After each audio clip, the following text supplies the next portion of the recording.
আসসালামু আলাইকুম bikers. So সবাই হপসো সবাই ভালো আছেন। অ্যাকচুয়ালি আমরা বাইকিং কমিউনিটি থেকে যারা বিলং করি বা বাইক লাভার্স বাইকার যারা আছেন সবাই মোটামুটি দাদাকে চিনি।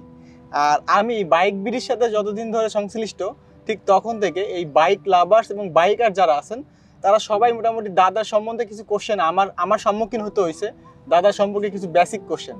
তো আজকে আমরা যেটা করছি, দাদাকে অনেক রিকোয়েস্ট করে আজকে হাতের কাছে পেয়েছি, আজকে দাদাকে এই কোশ্চেনগুলোর অ্যান্সার দিতে হবে। দাদা আপনি রেডি তো? হ্যাঁ, রেডি। আচ্ছা দাদা, এই কোশ্চেনগুলো কিন্তু অ্যাকচুয়ালি আমার না বা আমাদের টিম মেম্বার কারণ না। এই কোশ্চেনগুলো আমরা কালেক্ট করেছি যারা আপনাকে ভালোবাসে, বাইক বিডিকে ভালোবাসে, বাইকিং কমিউনিটির সাথে আছে তাদের কাছ থেকে। তো দাদা আমাদের প্রথম কোশ্চেন হচ্ছে, আপনি তো মোটামুটি দাদা অনেক ট্যুর দিচ্ছেন, সো আপনার নেক্সট প্ল্যান কোথায় ট্যুর দেওয়ার ইচ্ছা আছে, বা সেটা দেশের বাইরে হোক বা দেশের ভিতরে হোক? এটা আমাকে অনেকেই প্রশ্ন করে, তো নেক্সট ট্যুর কোথায়। আমার কথা হচ্ছে কি, আগে নিজের দেশ ঘুরবো। আর নিজের দেশ এখনো ঠিকঠাক ভাবে ঘোরা হয় নাই।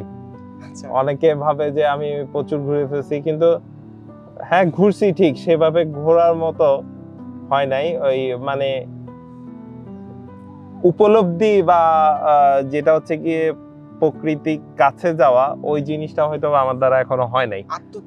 আত্মতৃপ্তি এখনো শেষ হয় নাই। আগে নিজের দেশ ঘুরবো, নিজের দেশ ঘোরা শেষ হলে আমি বাইরে কোথাও যাওয়ার ইচ্ছা। এটা অনেকেই প্রশ্ন করে, বাট আমি আগে নিজের দেশ ঘুরতে চাই।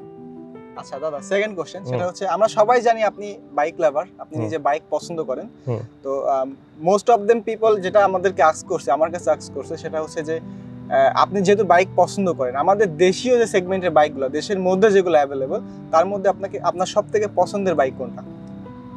এটা একটা খুব টাফ কোয়েশ্চেন, কারণ হচ্ছে কি যখন যেটা চালাই ওইটাই ভালো লাগে। জিনিসটা এমন, যেমন আমি প্রথমে হাং চালাইতাম, ওইটা আমার খুব ফেভারিট বাইক।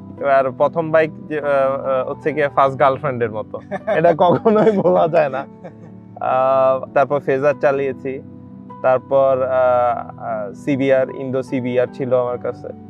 এরকম অনেকগুলো বাইক ছিল, বাট আমার মধ্যে ফেজার ইয়েটা, হাংটা মনে দাগ কেটে আছে, ফেজারটা দাগ কেটে আছে। সেরকম সিবিআরটাও আবার এখন আমি কেপিটি চালাই, সেটাও ভালো লাগে। তো নির্দিষ্ট করে আসলে বলাটা খুব টাফ, তবে আমি অ্যাডভেঞ্চার এডিবি বাইকগুলোকে খুব পছন্দ করি। বুঝতে পেরেছি দাদা। দাদা তৃতীয় কোশ্চেন যেটা, আপনার যে কটা বাইক আপনি পর্যন্ত ইউজ করছেন, মানে বিদায় দিচ্ছেন, এক কথায় সেল করছেন অথবা দেখা যাচ্ছে যে কাউকে দিয়ে দিচ্ছেন, গিফট করছেন, এরকম যে কয়টা বাইক আছে আপনার লাইফে, তার মধ্যে সব থেকে প্রিয় কোন বাইকটা ছিল বা কোনটার স্মৃতি আপনার বেশি মনে পড়ে? সেটা হচ্ছে হিরো হাং। কারণ আমি যখন 2008-9 সালে এই পার্বত্য চট্টগ্রাম এরিয়াগুলোতে ঘুরতে আসছি এই বাইকটা নিয়ে, তারপর ওই বাইকটা নিয়ে পালিয়ে অনেক ট্যুর দিছি। বাসা থেকে এক ছেলে হওয়াতে বাসা থেকে অনেক রেস্ট্রিকশন ছিল, তো আমি সিএ পড়ছি শুধু ওই বাসা থেকে পালিয়ে গিয়ে অডিটের নাম করে বিভিন্ন জায়গায় ঘুরতে পারবো এই জন্যই। এই হাং নিয়ে আমি প্রচুর ঘুরছি, প্রচুর জায়গায় গেছি। ফ্যামিলি হয়তো বা জানে না, কিন্তু লুকায় গেছি। সো হাং নিয়ে আমার প্রচুর স্মৃতি। আচ্ছা দাদা, 4 নম্বর কোশ্চেন যেটা, আমরা মোটামুটি বাইকার যারা আছি দাদা, বাইক রিলেটেড স্টাফের সাথে যারা জড়িত, তারা সবাই আমার মনে হয়, আমি সহকারে অন্যান্য যাদের সাথে আমি কথা বলছি, সবাই আপনাকে অ্যাজ এ গার্জিয়ান হিসাবে দেখেন। তো ওই জায়গা থেকে আপনি আমাদেরকে একটা ইনফরমেশন দিবেন বা সাজেশন দিবেন যে আমরা যখন ডিপ্রেশনে থাকি, বাইকাররা যখন ডিপ্রেশনে থাকি, তখন আসলে কি করা উচিত? শর্টে দাদা, খুব শর্ট। ভাই সোজা কথা হচ্ছে গিয়ে দেখেন, ডিপ্রেশনে পড়ার মতো কিছু নাই। আপনি বেঁচে যদি থাকেন, বেঁচে ডিপ্রেশন পড়ছেন মানে হচ্ছে বেঁচে আছেন, এটাই তো অনেক বেশি কিছু।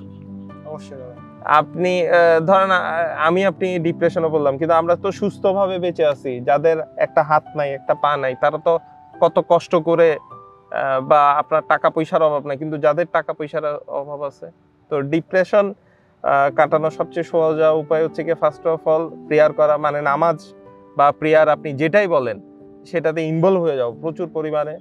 তারপর হচ্ছে গিয়ে আমি গান শুনতে ভালোবাসি, ট্যুর করতে ভালোবাসি, যেটা করতে ভালো লাগে সেটা করা। তাই বলে অনেকে ওই যে নেশা করে, এই ধরনের কোনো কিছুতেই যাওয়া উচিত না। কারণ ডিপ্রেশন হয়তো আপনার কেটে যাবে, কিন্তু এই যে নেশা আপনার কাটবে না। বুঝতে পারছেন? এটা সারা জীবন থেকে যাবে। বা একটা পাপ কাজ, এটা আপনার থেকে আপনার পাপ কাজটা কোনোদিন ডিলিট হবে না।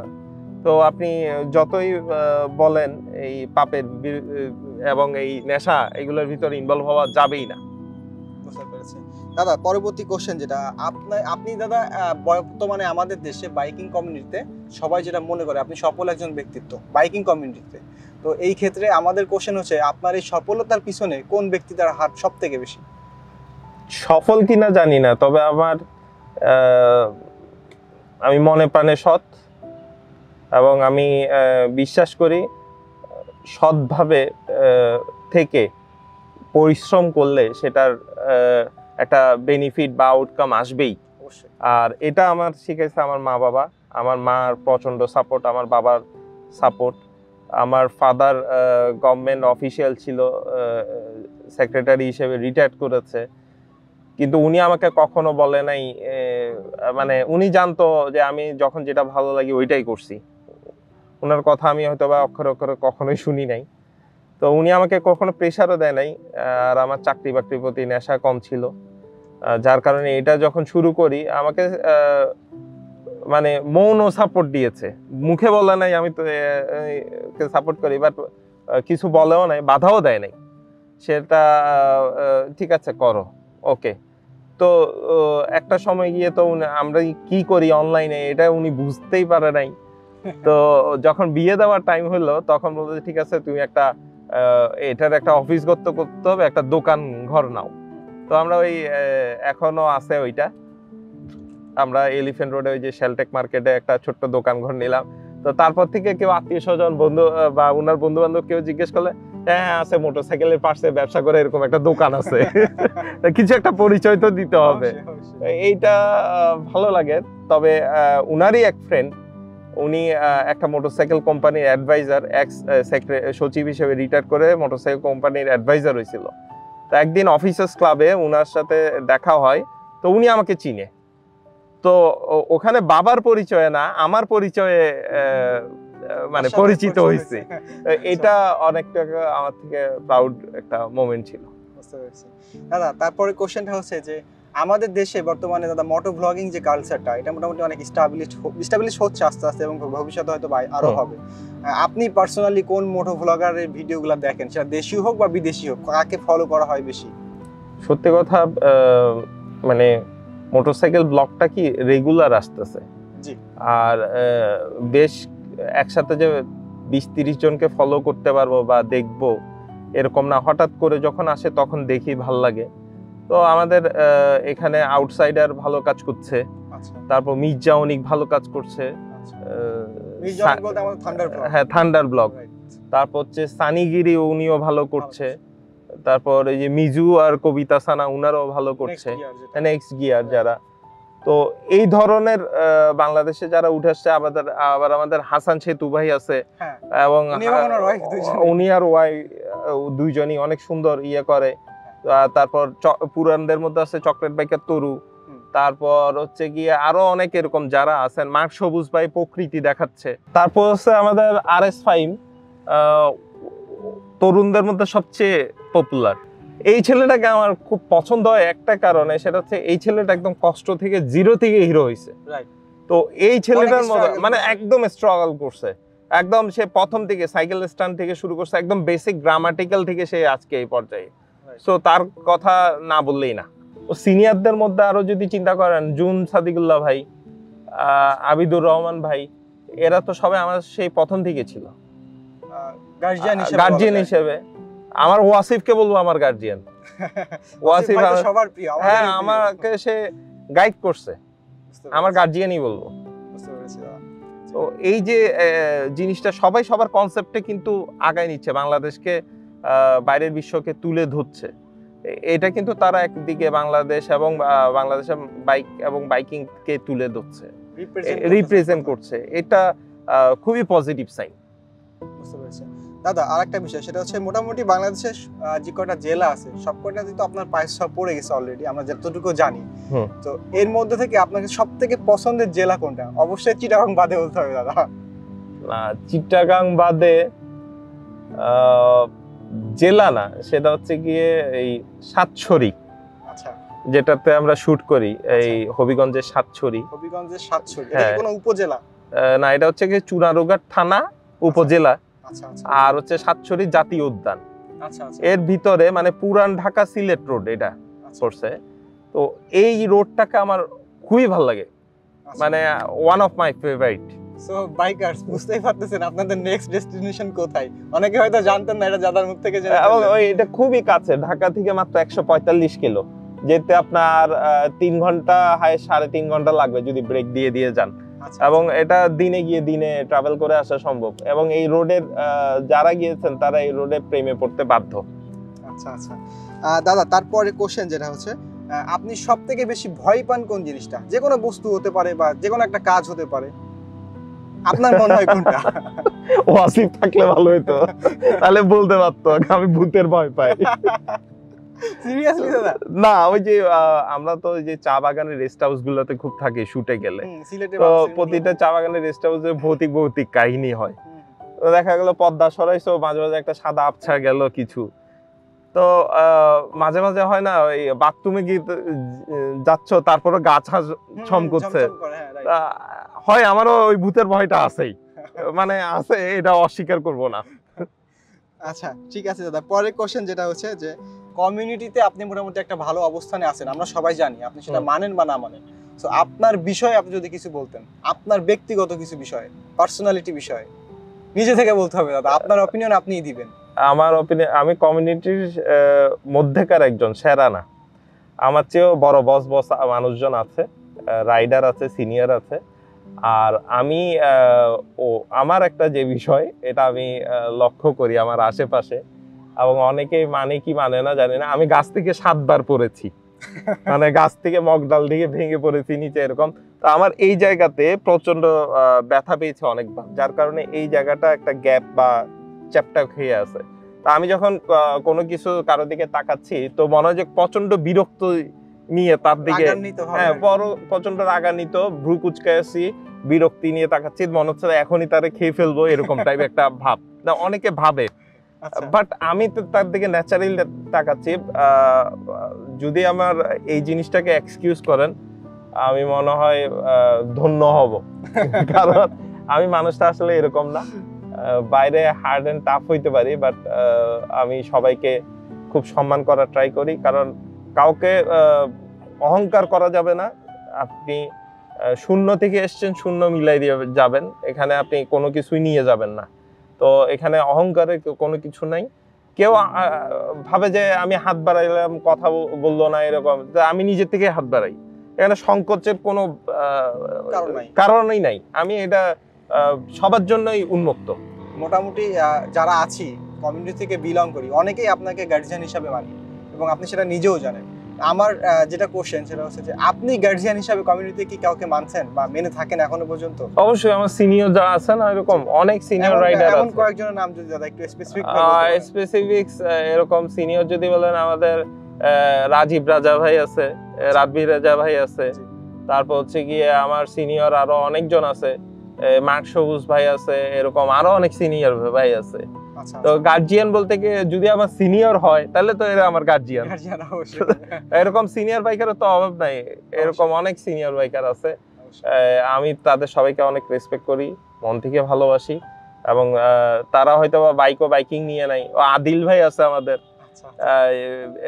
তারপর হচ্ছে কি পিয়াস ভাই আছে, তারা আমার পিয়াস ভাই বা হন্ড্রেড আছে মিথুন ভাই, কেবি রাইডার্স জেনিত ভাই, হাসান সেতু ভাই, তারা আমার বয়সে ছোট হইতে পারে, কিন্তু আমার কমিউনিটিতে বাইকিং এ তারা আমার সিনিয়র, তারা আমার গার্জিয়ান।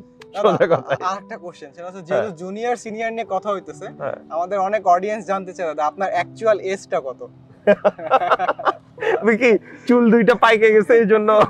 না দাদা, আপনি যথেষ্ট ইয়াং এখনো অবধি, বাট আমরা আপনার অ্যাকচুয়াল এজটা জানতে চাই। আমার এখন 36 ইয়ার্স।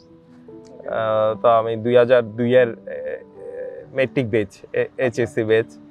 আমার ব্যাচমেট কেউ থাকলে নিচে কমেন্ট করেন। আচ্ছা, তারপরে নেক্সট কোশ্চেন যেটা হচ্ছে আমাদের, এখনো কি দাদা আপনার পড়াশোনা চলছে, বা আপনি কতটুকু পড়াশোনা শেষ করছেন? আমি বিবিএ এমবিএ করার পর সিএ সিসি কমপ্লিট করি, এবং পার্টের 1 এর কয়েকটা সাবজেক্ট আমি পরীক্ষা দিয়ে পাস করি।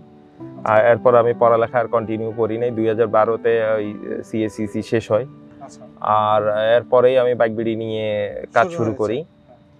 আর এর মধ্যে আমি যেটা করলাম সেটা হচ্ছে গিয়ে আমি শিখি বলতে আমি প্রতিনিয়ত কোনো না কোনো একটা কোর্স করি। আচ্ছা যেমন আমার ভালো লাগতেছে আমি ফটোগ্রাফির একটু কিছু শিখার একটা কোর্স করলাম, অনলাইনেই করি। আচ্ছা তারপর আমার কাজ রিলেটেড আরো যেসব কোর্স, এসইওর কোর্স করে নিছি। তারপর হচ্ছে গিয়ে আমার ভিডিও এডিটের কিছু কোর্স করে নিছি। তো আবার ওই ভিডিও এডিটের নতুন ছেলেপেলে আসলে আমাকে যে আমি যখন বলি এরকম করে তাকিয়ে থাকে, ভাবে যে আমিও ফুল জানি। আসলে আমার তো ফুল অত ডিপে জানার দরকার নাই, আমার বেসিকটা জানা দরকার, বেসিক নলেজ। ওই নলেজটুকু আমি প্রতিনিয়ত শিখে বের করি। বুঝতে পেরেছি। দাদা নেক্সট কোশ্চেন যেটা হচ্ছে যে আমাদের যে বাইক বিডি কনসার্নটা দাদা, আমরা মোটামুটি অনেক দূর এগিয়ে গেছি, অনেক মানুষের ভালোবাসা পেয়েছি, যদিও বা এখনো পর্যন্ত আমাদের টার্গেট হয়তো পূরণ হয় না, সেই পর্যন্ত চাইতে পারি নাই। তো আপনার কাছে দাদা বাইক বিডি সম্পর্কে জানতে চাই যে আপনি বাইক বিডিকে একটা পর্যায়ে কোথায় দেখতে চান, আপনার নিজের ইচ্ছাটা কি? বাইক বিডি সার্থকতাটা তখনই আসবে যখনই এটা 100% বাইকারদের জন্য কাজ করতে পারবে, জনমানুষের জন্য ইন্ডিপেন্ডেন্টলি কথা বলবে। কিন্তু আমরা অনেক সময় অনেক কিছু স্যাক্রিফাইস করে কথা বলতে হয়। আপনি একটা মাস মিডিয়াতে গিয়ে যে কোনো ইচ্ছা যে কোনো কথা আপনি বলতে পারবেন না, এটা তো একদম নর্মাল থিঙ্কিং। এই যে আমাদের অনেক সময় বাইকের বিষয়ে আরোপ হয়, এখানে আমি কি সবাইকে 10 জন 20 জন বা 100 জনকে নিয়ে প্রতিবাদ সমাবেশ ভাঙচুর এইসব করব না, কখনোই না। আমরা আমাদেরকে যেরকম অ্যাপ্রোচ করে, আমরা চিঠি দেই, আমাদেরকে আমরা রিকোয়েস্ট করি ওইরকম দফতর বরাবর, ঠিক আছে? আমরা ওই প্র্যাকটিক্যালি অফিসিয়ালি আমরা মুভমেন্ট নেওয়ার চেষ্টা করি, কিন্তু এটা কখনো ওই যে ফিজিক্যালি জনমায়েত করে আন্দোলন করব ওইরকম টাইপের কিছুতে আমি কখনোই যেতে চাই না। আর এটা যারা ভাবেন যে এরকম কেন যাবেন না, তাদেরকে প্রতি আমার একটা প্রশ্ন, লাঠির বাড়ি পড়লে কিন্তু আপনাদের কাউকে খুঁজে পাওয়া যাবে না সেখানে, আমাকে কেউই পাওয়া যাবে না, তো আমরাই থেকে যাবো, আমাদেরকেই তো তখন অ্যাকশন নিবে। বুঝতে পেরেছি দাদা। যদিও বা ওয়েদার অনেক খারাপ হয়ে যাচ্ছে, আস্তে আস্তে সানডাউন হচ্ছে, খুব বেশি সময় আমরা পাবো না। শর্ট একটা কোশ্চেন দিয়ে শেষ করতে চাই আজকের আলোচনা এখানে, বা কোশ্চেন সেগমেন্টটা। সেটা হচ্ছে যে বাইক বিডি শুরুটা কিভাবে হলো? বাইক বিডি শুরুটা হচ্ছে কি, আমার হাং বাইকটা কিনতে গিয়ে আমি পালসার কিনবো নাকি হাং কিনবো এটা খুঁজতে গিয়ে আমি দেখলাম যে ইন্ডিয়ান একটা মোটরসাইকেল ওয়েবসাইট, সেটা হচ্ছে গিয়ে bikeadvice.in। এটা এখনো চালু আছে কিন্তু খুব ভালোভাবে রানিং নাই। তো আমার যদি আইডল থাকে, ওই ওয়েবসাইটটা আমার আইডল, ওইটা থেকে আমি দেখে শিখছি। তারপর হচ্ছে গিয়ে নিজে ওই 2009 থেকে বাইকের ডাটা কালেকশন করা শুরু করি। ওই কি করতাম, একটা ওয়ার্ড ফাইলের মধ্যে একটা স্পেক, একটা ছবি, নাম, এগুলো জমা করে রেখে দিতাম। প্রতিদিনই 10টা 20টা করে এরকম করে রেখে দিতাম। এই যে ডাটা কালেকশনটা, এটা 2012 সালে যখন বাইক বিডি লাইভ করি তখন আমাকে হেল্প করে। ওই কালেকশন তো হয়ে আছে ডাটা, ওই হ্যাঁ ওইগুলো দিয়ে আমি লাইভ করে ফেলছি। তো বাইক বিডিটা এভাবেই শুরু। আর শখের, আমার একটা স্যার কথা বলছিল যে নেশা যখন পেশা হয়, এর চেয়ে বড় পেশা পৃথিবীতে আর কিছু নাই। বুঝতে পেরেছি। এটা আমার নেশাও, এটা আমি পেশাও বানাইছি, এবং এইটাকে পেশা হিসেবে ধারণ করতে গিয়ে আমি অনেক বঞ্চনার শিকার হয়েছি। আমি কোনো 2015 সাল পর্যন্ত কেউ আমাকে পাত্তাই দেয় নাই,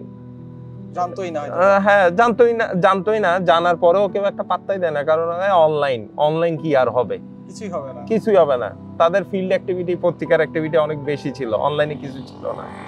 এন্ড দাদা সর্বশেষ কোশ্চেন যেটা আমরা মোটামুটি সবাই জানি, আজকে আমাদের bike BD anniversary. So bike বিডির পক্ষ থেকে আমাদের যারা অডিয়েন্স আছে তাদের উদ্দেশ্যে কিছু বলবেন, এবং আমরা যারা ইয়ুথ রাইডার আছি, বাইকিং কমিউনিটিতে নতুন, তাদের উদ্দেশ্যে যদি কিছু বলতেন। অডিয়েন্স সবাইকে জানাই অন্তরের অন্তঃস্থল থেকে ধন্যবাদ। আমরা 10 বছর ধরে টিকে আছি, এইটাই অনেক বেশি কিছু। আপনারা আমাদেরকে সহ্য করতেছেন 10 বছর ধরে, এইটাই আমাদের জন্য অনেক চরম পাওয়া। আমরা আপনাদের দোয়া নিয়ে এগিয়ে যেতে চাই, আপনারা সকলে আমাদের জন্য দোয়া করবেন। আমরা রিসেন্টলি আমাদের রেহমান জামিল শুভকে হারিয়েছি, তার আত্মার মাগফিরাত কামনা করে দোয়া করবেন। আমরা এই প্রথম কোনো টিম মেম্বার হারিয়েছি এভাবে, এবং আমরা আর কাউকে হারাতে চাই না। আপনারা দোয়া করবেন যে আমরা সহি সালামত সবাই সুস্থভাবে যাতে ভালো থাকতে পারি, অন্তত বাইক এবং বাইকিং রিলেটেড যে বিষয়গুলো আছে সেটা বাংলাদেশের হয়ে বিশ্ব দরবারে তুলে ধরতে পারি, বাংলাদেশের বাইকারদের জন্য উপকারী হোক বা উপকারে আসুক এরকম কিছু কন্টেন্ট আমরা আপনাদের মাঝে নিয়ে আসতে চাই। আর নতুন বাইকাররা অবশ্যই হেলমেট পরবেন, ভালো একটা সেফটি বুট পরবেন, কখনোই নিজের সেফটির সাথে কোনো কিছু কনসিডার করবেন না। হেলমেট একটা সার্টিফাইড ফুল ফেস হেলমেট আপনাকে অনেক গুণ আপনার যে অ্যাক্সিডেন্টের থেকে রক্ষা পাওয়ার, যে অ্যাক্সিডেন্ট হওয়ার পরেও যে মেজর ইনজুরিগুলো হয় তার অন্যতম বাঁচানোর যদি ওয়ে থাকে সেটা হচ্ছে একটা সার্টিফাইড হেলমেট। সো আমরা সার্টিফাইড হেলমেট পরবো আর ভালো এক জোড়া জুতা আমরা ইউজ করার চেষ্টা করব, কারণ সেকেন্ড যেটা হয় জুতার মানে পায়ের সাইড ইনজুর্ড হয়, হাতের কনুই হয়, পায়ের কনুই হয়, হাতের গ্লাভসের এই জায়গাগুলো হয়, এগুলোকে প্রোটেক্ট করার চেষ্টা করব। আর হেলমেট ছাড়া কখনোই বাইক চালাবো না। দেশের আইন এবং আইনের প্রতি শ্রদ্ধাশীল থাকবো এবং দেশকে ভালোবাসবো, দেশকে পরিষ্কার রাখবো, পরিচ্ছন্ন রাখবো। যে কোনো অন্যায়ের বিরুদ্ধে যে কোনো স্থানে যে কোনো অকারেন্সে বাইকাররা এগিয়ে আসবে এটা প্রতিরোধ করার জন্য, অন্যায়ের প্রতিবাদ করবেন। এই হচ্ছে আমার কথা। যে আমরা টুরিস্ট স্পটে আসছি, রাস্তার উপরে বাইক রাখছি, আমাদের কাছ থেকে ইয়ে চাইতেছে, পার্কিং ফি চাইতেছে, যেটা অবৈধ। ওর ওখানে লেখাই আছে যে সি বিচে ইনানির ওখানে নামালে টাকা দিতে হবে বা পার্কিং ফি দিতে হবে। তো এই যে আমরা প্রতিবাদ করলাম, সাথে সাথে সে চলে গেল। তো এই ধরনের কোনো অন্যায়কে প্রশ্রয় দিবেন না, সুন্দরভাবে তাকে বুঝিয়ে বলবেন, কোনো গায়ে হাত তুলবেন না। ভদ্রভাবে তাকে বোঝালে অবশ্যই সে মানবে, বুঝবে এবং বাইকারদের প্রতি সম্মান আরো বাড়বে, কমবে না। তো আজ এ পর্যন্তই। সো বাইকার্স, সেম কোনো প্রোগ্রামে সেম কোনো এপিসোডে আরেকদিন আপনাদের সাথে কথা হবে অন্য কোশ্চেন নিয়ে। দাদার সম্পর্কে যদি আরো কিছু জানতে চান, আমাদের এই ভিডিওর কমেন্ট সেকশন তো আপনাদের জন্য ওপেন আছেই, আপনারা জিজ্ঞাসা করতে পারেন। আমরা অবশ্যই দাদাকে রিকোয়েস্ট করে আবারও হাজির করবো আপনাদের সামনে। টিল দেন, আমি আশরাফুল, সাইনিং আউট। আসসালামু আলাইকুম। আসসালামু আলাইকুম।